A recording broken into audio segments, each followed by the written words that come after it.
আসসালামু আলাইকুম প্রিয় শিক্ষার্থীবৃন্দু, অ্যাকাউন্টিং ক্লাসের পক্ষ থেকে তোমাদের সকলকে জানাচ্ছি আন্তরিক শুভেচ্ছা অভিনন্দন। সাথে আছি আমি রূপম ইসলাম। ভিডিওটি শুরু করার আগে তোমাদের কাছে আমি একটি বিশেষ অনুরোধ করব, সেটা হচ্ছে যে যারা আমার চ্যানেলটিকে এখনও সাবস্ক্রাইব করো নাই, পাশে থাকা নোটিফিকেশন বেলটিকে যারা এখনও অন করো নাই তারা অবশ্যই চ্যানেলটিকে সাবস্ক্রাইব করে নিবা এবং পাশে থাকা নোটিফিকেশন বেলটিকে অন করে নিবা। এতে তোমাদেরই লাভ হবে, পরবর্তী আমি যত ভিডিও আপলোড দিব সবার আগে তোমরা এগুলো পেয়ে যাবা।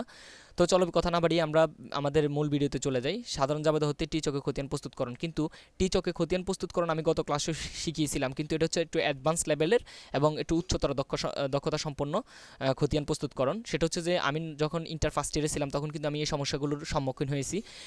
তখন আমি এরকম একটা ভিডিওর অভাব বোধ করছি বা ইউটিউবে সার্চ দিয়ে এরকম ভিডিও আমি পাই নাই, কিন্তু সেই দৃষ্টিকোণ থেকে সেই কথাটা মাথায় রেখেই আমি তোমাদের জন্য এই ভিডিওটা তৈরি করতে যাচ্ছি। আমি বিশ্বাস করি তোমাদের অনেকের মধ্যে এখন এই ধরনের সমস্যাগুলো হচ্ছে, যারা এই খতিয়ানগুলো পারো না।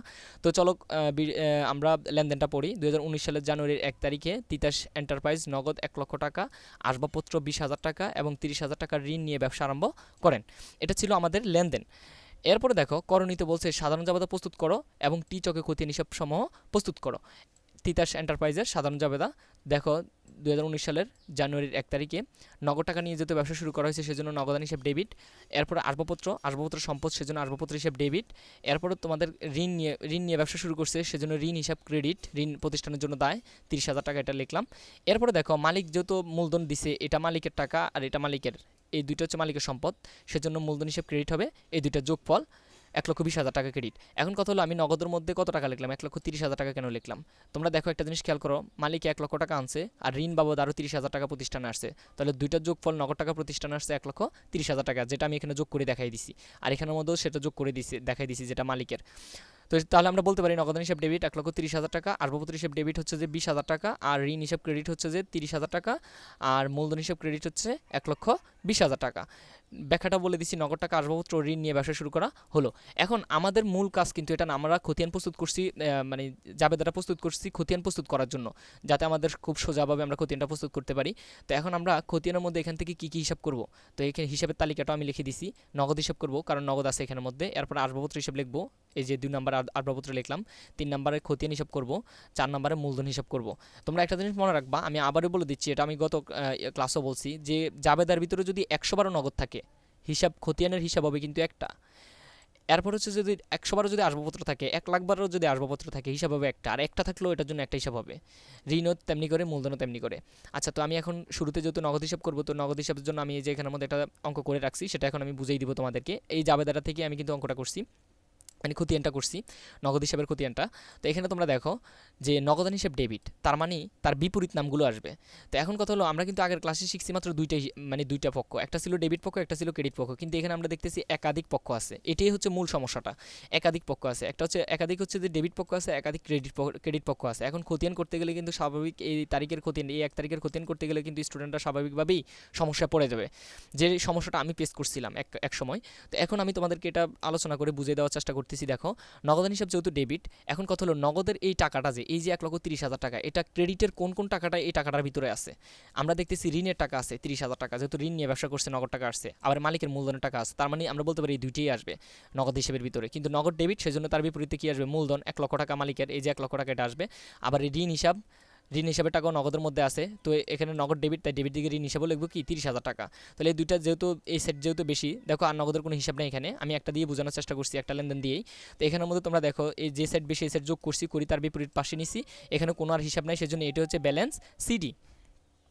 ঠিক তার বিপরীত পাশে আবার এটা আইসা এর পরের মাসের 1 তারিখে ব্যালেন্স বিডি হবে 1,30,000 টাকা। এরপরে তোমরা দেখো আসবাবপত্র হিসাব যখন আমি, এরপরে আমার দ্বিতীয়ত হচ্ছে আসবাবপত্র হিসাব প্রস্তুত করবো। এখন দেখো আসবাবপত্র হিসাবটা হচ্ছে কি আমার ডেবিটে, তাহলে আমরা আসবাবপত্র হিসাবে দেখো একটা অঙ্ক করে রাখছি এখানের মধ্যে। আসবাবপত্র হিসাব টিচকে, এখানের মধ্যে তোমরা দেখতেছো যে আসবাবপত্র ডেবিটে আছে জাবেদার মধ্যে, এই যে আসবাবপত্র ডেবিটে আছে। এখন তার বিপরীত নাম তো দুইটা আছে, ক্রেডিট, ঋণ আছে, মূলধন আছে। এখন আমি কোনটা লিখবো? তোমরা স্বাভাবিকভাবে জানো যে মূলধনটা কিন্তু এই আসবাবপত্রগুলো কিন্তু মালিকে আনছে, সেজন্য তার বিপরীতে কি মূলধন, এই আসবাবপত্রের 20,000 টাকা কিন্তু কোথায় আছে? মালিকে আনছে, সেজন্য মালিক এখানে ক্রেডিট হয়েছে। তো তার মানে হচ্ছে আসবাবপত্রের বিপরীতে কি লিখবো?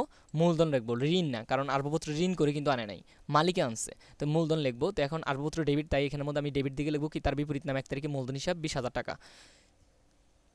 এরপরে তোমরা দেখো আর কোনো আসবাবপত্র নামে কোনো এখানের মধ্যে কোনো হিসাব নাই, সেজন্য আমি এখানে কি লিখবো, আর কোনো কিছু লেখার আমার কোনো কিছু লেখার মতো কোনো হিসাব নাই এখানের মধ্যে। সেজন্য আমি কি করবো, যে সাইড বেশি এটা যোগ করে দিব, ডেবিট সাইড বেশি এটাকে ক্রেডিট সাইডে নিব, নিয়ে এটাই হচ্ছে ব্যালেন্স সিডি। এরপরের মাসে আবার যেদিকে সিডি হয় তার বিপরীত পাশে বিডি হয়, এরপরের মাসের 1 তারিখে বিডি লিখবো আমি এখানের মধ্যে 20,000 টাকা। এরপরে তোমরা দেখো আমরা 3 নম্বরে বলছি যে ঋণ হিসাব করবো, তো ঋণ হিসাব যদি আমি করি, ঋণ হিসাবটা ক্রেডিটে আছে, ঋণ হিসাব ক্রেডিটে আছে, তো আমরা ঋণ হিসাবটা একটু দেখি। ঋণ হিসাবটা আমি করে রাখছি এখানের মধ্যে, ঋণ হিসাব আমি এখানের মধ্যে করলাম, কিন্তু ঋণ হিসাব ক্রেডিটে আছে, কিন্তু তার বিপরীতে ডেবিট নাম লিখতে হবে, আমরা জানি তার বিপরীতে নাম হিসাবগুলোর নাম লিখতে হয়। এখানে তো 2টা আছে ডেবিট, কোনটা লিখবো? তোমরা স্বাভাবিকভাবে খেয়াল করো, ঋণের টাকা কিন্তু আসবাবপত্র নামক এই ডেবিটের মধ্যে নাই, আসবাবপত্র নামক এই ডেবিটের ভিতরে ঋণের টাকা নাই, কিসের মধ্যে আছে? নগদের মধ্যে আছে। তাহলে আমরা বলতে পারি ঋণের বিপরীতে কী হিসাব লিখবো? নগদান হিসাব লিখবো, যেহেতু ঋণ ক্রেডিটে আছে, এই যে ঋণ ক্রেডিট আছে, তাহলে এখানের মধ্যে হিসাবের ক্রেডিট দিকে লিখবো, নগদান হিসাব বলে লিখবো 30,000 টাকা ঋণের। এখন দেখো ঋণ নামে কিন্তু আর এখানের মধ্যে কোনো হিসাব নাই, আছে এখানে আর কোনো হিসাব নাই, তাহলে আমরা একটাই এটাকে যোগ করে দিব, ক্রেডিট সাইড যোগ করে যে সাইডটা বেশি এটা যোগ করে দিব, করলাম, করে এটার বিপরীত পাশে আনলাম। ব্যালেন্স সিডি সবসময় ওই মাসের শেষ দিনে হবে 30,000 টাকায়, আবার বিডি হবে এর পরের মাসের 1 তারিখে, যেদিকে সিডি হয় তার বিপরীত পাশে বিডি 30,000 টাকা। এরপরে তোমরা দেখো মূলধন হিসাব করবো। এখন মূলধন হিসাব করতে গেলে দেখো, মূলধন হিসাব হচ্ছে আমাদের ক্রেডিট, কিন্তু মূলধন হিসাবের বিপরীতে এখানের মধ্যে ডেবিট পাশে 2টা আছে, মানে ডেবিট ডেবিট বিপরীত হিসাব কয়টা আছে? 2টা ডেবিট আছে। তো 2টা যদি থাকে তাহলে আমরা কিন্তু এখানের মধ্যে কিন্তু এই দেখো মালিক কিন্তু মূলধন আনান বাবদ এই নগদের কিন্তু নগদটাও আনছে, নগদটাও আনছে, আসবাবপত্র আনছে। এখন নগদ টাকার কিন্তু 1,30,000 হবে না, নগদ আনছে মালিক 1 লক্ষ টাকা, সেটা আনবো। তাহলে কিন্তু মূলধনের বিপরীতে ক্রেডিট দিকে কিন্তু এই হিসাবটাও লিখবো, এই হিসাবটাও লিখবো। এটা 30,000 20,000 লিখবো, আর এটার 1,20,000 লিখবো না, এটা লিখবো শুধু 1 লক্ষ টাকা, 1,30,000 লিখবো না, শুধু 1 লক্ষ টাকা লিখবো ক্রেডিট দিকে, যেহেতু মূলধন ক্রেডিট। তো আমরা এখানের মধ্যে মূলধন হিসাব করলে নগদের 1 তারিখ ক্রেডিট দিকে লিখবো 1 লক্ষ টাকা, আসবাবপত্র মালিক আনছে 20,000 টাকা, সেটা লিখবো। তো এখানের মধ্যে দেখো আর কিন্তু হিসাব নাই, মূলধন বাবদ আর কোনো হিসাব নাই এখানের মধ্যে, আমরা একটা লেনদেন দিয়ে দেখাচ্ছি। তো এখানের মধ্যে তোমরা একটা জিনিস খেয়াল করো, ক্রেডিট দিক বেশি সেদির জন্য ক্রেডিট সাইডটাকে যোগ করে নেবো, তারপরে বিপরীত পাশে ডেবিট দিকে আনবো, এনে কিন্তু 31 ডিসেম্বর তারিখে এটাই হবে ব্যালেন্স সিডি। আর যেদিকে সিডি হয় তার বিপরীত পাশে ওই মাসের এর পরের মাসের শুরুর দিনে ব্যালেন্স বিডি হয় 1,20,000 টাকা, যেটা সিডি হবে সেটাই বিডি হবে বিপরীত পাশে। তো এই ছিল আমার আজকের তোমাদের বোঝানোর জন্য এই ভিডিওটা আমি তৈরি করছি। তো এখানে থেকে যদি কারো কোনো সমস্যা থেকে থাকে তাহলে অবশ্যই কমেন্ট করবা। আর আমাদের ফেসবুক গ্রুপ আছে সমস্যা মানেই সমাধান, ওইখানের মধ্যে তোমরা ওইটা লিখে সার্চ দিলে, ফেসবুকের মধ্যে সমস্যা মানেই সমাধান এটা লিখে সার্চ দিলে আমার ফেসবুক গ্রুপটা পেয়ে যাবে। তাছাড়া আমি ডেসক্রিপশন বক্সের মধ্যে এটার লিঙ্কটা দিয়ে দিব, তোমরা অবশ্যই সমস্যা হলে এখানের মধ্যে অ্যাকাউন্টিং সংক্রান্ত ওইখানের মধ্যে পোস্ট করবা, সমস্যাগুলো সমাধান দেওয়ার চেষ্টা করবো ইনশাল্লাহ। আর পরবর্তী ভিডিও পাওয়ার জন্য অবশ্যই চ্যানেলটাকে সাবস্ক্রাইব করে পাশে থাকা নোটিফিকেশন বেলটি অন করে রাখবা। সে পর্যন্ত সবাই ভালো থাকবা, আল্লাহ হাফেজ।